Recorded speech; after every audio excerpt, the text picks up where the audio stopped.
Every day, I wake up between 4 and 5 a.m. I feed Lina's cats and go to my apartment. Giulio, too, is an early cat. I make coffee and feed my cats. I drink barely coffee throughout the day. The first thing I do is read for about half an hour. After that, I work on the most critical task of the day.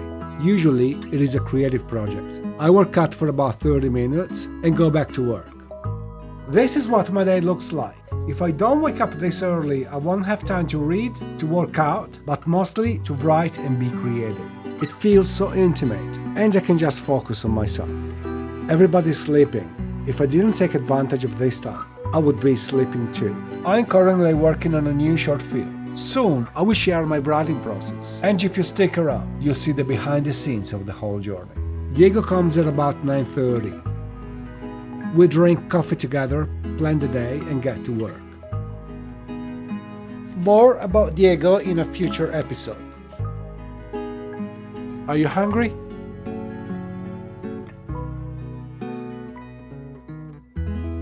After lunch, I always have a little nap, usually around 20 or 30 minutes. Napping is a special skill I possess. It's my unfair advantage. A lot of people just can't do that. If they take a nap, either it lasts 2 hours or they'll wake up devastated. As for me, I can shut myself down for 20 or 30 minutes and wake up with a fresh brain, as if I had slept for an entire night.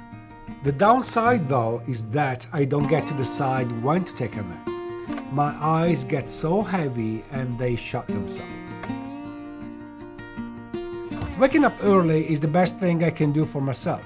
I believe that if you want to achieve anything in life, you've got to make time for it. In the past, I was using that time for journaling, meditating, and all that hippie stuff that I still do, but at night. Now, I just read for 30 minutes and then get straight to writing. The creativity boost I get early in the morning isn't comparable to anything. Waking up early isn't easy for me, but it wasn't easy for the great Roman Emperor Marcus Aurelius either. But he did it, because he knew that we're not meant to stay comfortable in bed, but to achieve greatness. Whatever is greatness to you. If you don't own your mornings and sleep instead, it's guaranteed that that time is lost forever. Think about what you could do from 5 to 8 instead of sleeping. Forcing my body and my mind to adapt to my early morning routine requires a lot of work and planning. Not too long ago, I realized that if I wanted to have a morning routine and make it sustainable, I had to have an evening routine in place. I'm still in the process of figuring it out, and this is what I've done. First, I make sure to get at least 6 hours of good sleep. It isn't enough for me. I know I need at least 7.5 hours to be 100%. That will mean starting sleeping at 9:30 p.m., which to me is the greatest challenge. Lina comes back from work at 6 or 7 p.m. at night. I want us to spend some quality time together, cooking our dinner and sharing what we did during the day. To be asleep by 9:30 p.m. means cutting off too much of the already limited time we spend together, and I don't want to do that. I have my alarm clock set at 9 p.m. every day, with no days off. The alarm clock sets the time for starting the evening routine. The first rule in my sleeping routine is to be consistent with my wake-up time and go to bed time. I drink a cup of chamomile.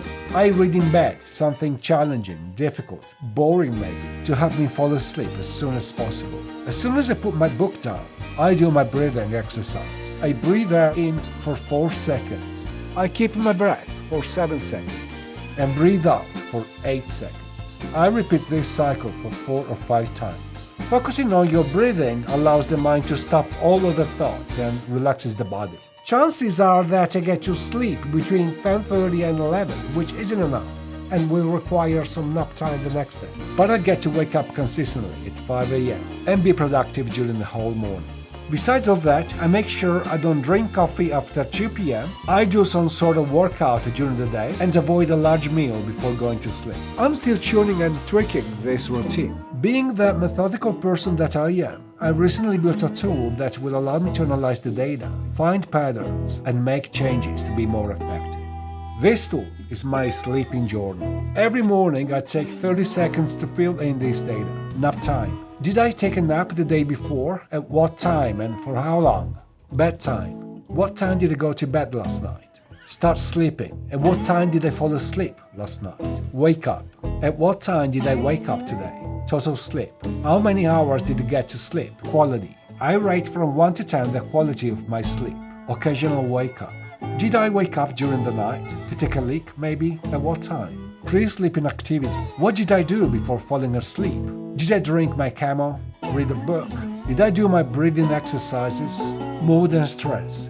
In a scale from 1 to 10, I rate myself how I feel, how much stressed I am. Workout. Did I work out the day before? What did I do and for how long? Hopefully in 60 or 90 days I will have enough data to analyze and I will tweak my sleeping routine accordingly. Getting enough sleep and a good quality of sleep is one of the 3 keys to living a happy life and being successful, whatever your definition of success is. The other 2 are movement and the quality of the fuel you consume. I think I'm pretty okay with working out consistently and eating well, but I'm still learning how to balance productivity with a good quality sleep. I hope you found something useful in this video and I'll see you tomorrow.